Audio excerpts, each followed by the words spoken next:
পুরোদস্তুর ধারাভাষ্যকার হিসেবে যাত্রা শুরু করেছেন তামিম ইকবাল খান। বাংলাদেশের ভারত সিরিজের মধ্য দিয়ে ধারাভাষ্য কক্ষে নতুন সূচনা করেছেন দেশসেরা ওপেনার। কিন্তু প্রশ্ন হচ্ছে, এটাই কি তবে তার ভবিষ্যৎ?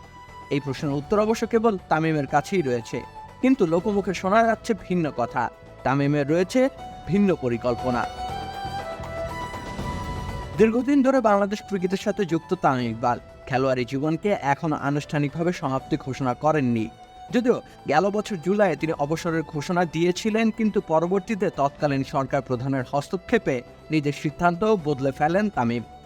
কিন্তু এরপরও মাঠের ক্রিকেটের নিয়মিত হননি তিনি। জাতীয় দলের হয়ে একটিমাত্র সিরিজে অংশ নিয়েছিলেন ওই ঘটনার পর। যদিও বাংলাদেশ প্রিমিয়ার লিগ ও ঢাকা প্রিমিয়ার ডিভিশন ক্রিকেট লিগের বিগত আসরে ছিলেন তিনি। গুঞ্জন রয়েছে খুব শীঘ্রই তিনি সত্যিকার অর্থে খেলোয়াড়ি জীবনের সমাপ্তি রেখা টেনে দেবেন। মূলত তার বাসনা বাংলাদেশ ক্রিকেট বোর্ডের পরিচালক হওয়া। সুশাসন, সুদৃঢ় আর্থিক ভিত্তি, সুচিন্তা, সবার জন্য সিটি ব্যাংকই ভরসা। তবে খুব সহজেই তার সে ইচ্ছে পূরণ হচ্ছে না, রয়েছে নানা জটিলতা। খেলোয়াড় হিসেবে অবসর গ্রহণ করবার পরই কেবল তিনি পরিচালনা পর্ষদে যুক্ত হতে পারবেন। তবে বেশ কিছু সূত্র মতে 2025 চ্যাম্পিয়ন্স ট্রফি পর্যন্ত খেলা চালিয়ে যেতে পারেন তামিম। এর আগে ঘরোয়া ক্রিকেটেও তাকে দেখা যেতে পারে।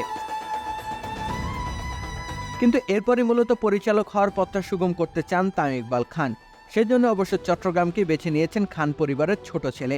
আগামী বছরের অক্টোবরে অনুষ্ঠিত হতে চলেছে বিসিবির নির্বাচন। এর আগে অবশ্য তামিমের পরিচালনা পর্ষদে যুক্ত হওয়ার সুযোগ নেই। চট্টগ্রাম বিভাগ থেকে বর্তমানে বিসিবির পরিচালক তামিমের চাচা আকরাম খান। তবে তামিম বিসিবিতে আসতে চাইলে তাকে অবশ্যই চট্টগ্রাম বিভাগীয় কমিটির নির্বাচিত কাউন্সিলর হতে হবে। এর বিকল্প এই মুহূর্তে তার জন্য খোলা নেই, সেটা বেশ ভালোভাবেই জানা তামিমের। তাই তো ইতিমধ্যেই তিনি নিজের ইচ্ছের কথা জানিয়েছেন চট্টগ্রামের ক্রিকেট মহলে।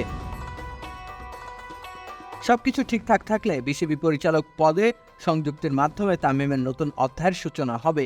2023 সালের জুলাই মাসে তিনি নানা অপরিষ্কার অভিযোগ তুলে অবসরের সিদ্ধান্ত জানান।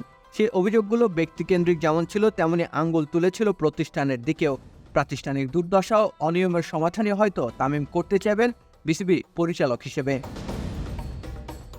রাকিব হোসেন রুম্মান, খেলা 71।